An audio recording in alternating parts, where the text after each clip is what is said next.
Salut à tous, j'ai 3 minutes pour vous partager 3 points concernant la foi. Plusieurs personnes m'ont posé la question: Octavio, comment tu fais pour partager ta foi? Alors je me suis mis à écrire quelque chose de très simple.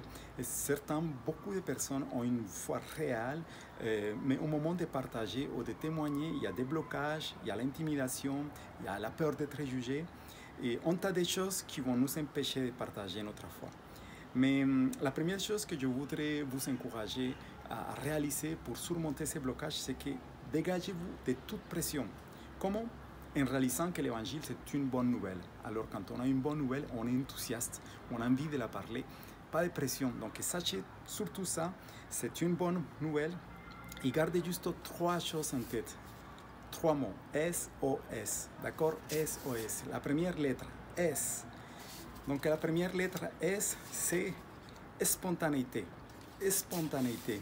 Oui, nous avons pris la mauvaise habitude de créer une atmosphère, une ambiance propice à évangéliser. Du coup, on veut prendre le contrôle de certaines manières pour nous rassurer.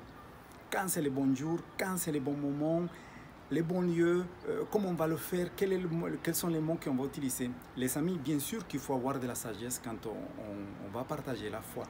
Mais je pense qu'à force de vouloir créer un cadre propice au partage de la foi, finalement, on va casser la spontanéité de la bonne nouvelle. Dans ma démarche personnelle, quand je partage la bonne nouvelle, je le fais d'une manière très spontanée. Ça m'arrivait de partager la foi dans la salle de gym. Ça m'arrivait de partager la foi même je me rappelle, dans une piste de danse d'un mariage. Ça m'arrivait de partager la foi dans un parc partout, et c'est là que Dieu va agir. Alors, il faut juste s'adapter. N'essayez pas d'adapter les circonstances à vous, mais vous devez, vous, comme un caméléon, vous adapter aux circonstances et vous dire: waouh, c'est l'occasion pour que je puisse partager la foi. Deuxième point, deuxième lettre, O, objectivité. Alors, les amis, il faut que, pour que vous soyez efficace, il faut que votre message soit concret, que votre message soit objectif. Donc, parlez de ce que Dieu a fait dans votre vie. La meilleure manière dans laquelle vous pouvez toucher quelqu'un, c'est en parlant de vous, de ce que Dieu a fait dans vos vies. Parlez de ce que Dieu a accompli dans vos vies. Les gens, ils sont marre d'entendre bla bla bla bla bla bla bla. Pas besoin de dévaler les 10 versets que vous connaissez par cœur. Ça, vous pouvez le garder pour après. Mais les gens, ils ont envie d'entendre, de parler d'une relation, de la relation que vous vivez avec Dieu. Parlez plutôt de cette relation avec objectivité. Alors, donnez des exemples, racontez ce que Dieu a changé dans votre vie. Je suis certain que vous avez quelque chose à raconter. Vous ne pouvez pas me dire: non, Octavio, je n'ai rien à raconter. Bien sûr, je vous encourage à prendre une feuille et écrivez 3 choses que Dieu a changées dans vos vies. Écrivez ces 3 choses que Dieu a fait dans vos vies, et là, vous allez avoir en poche 3 points pour que vous puissiez partager votre foi d'une manière objective. C'est une manière de témoigner. Troisième point, troisième lettre de SOS, c'est la S de simplicité. Simplicité. Alors, nous aimons par nature compliquer les choses, y compris l'évangile de Jésus-Christ.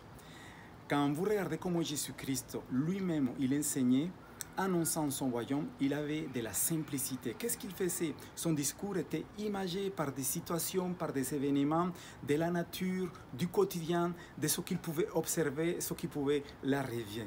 Alors évitez les discours de doctrine, évitez tout ce discours dans lequel vous allez vous-même vous mettre en difficulté. Ne parlez pas de l'enfer, ne parlez pas des choses que vous avez entendues, qui sont révélées à vous-même, mais parlez de quelque chose qui puisse toucher de manière très large. Par exemple, parlez des valeurs.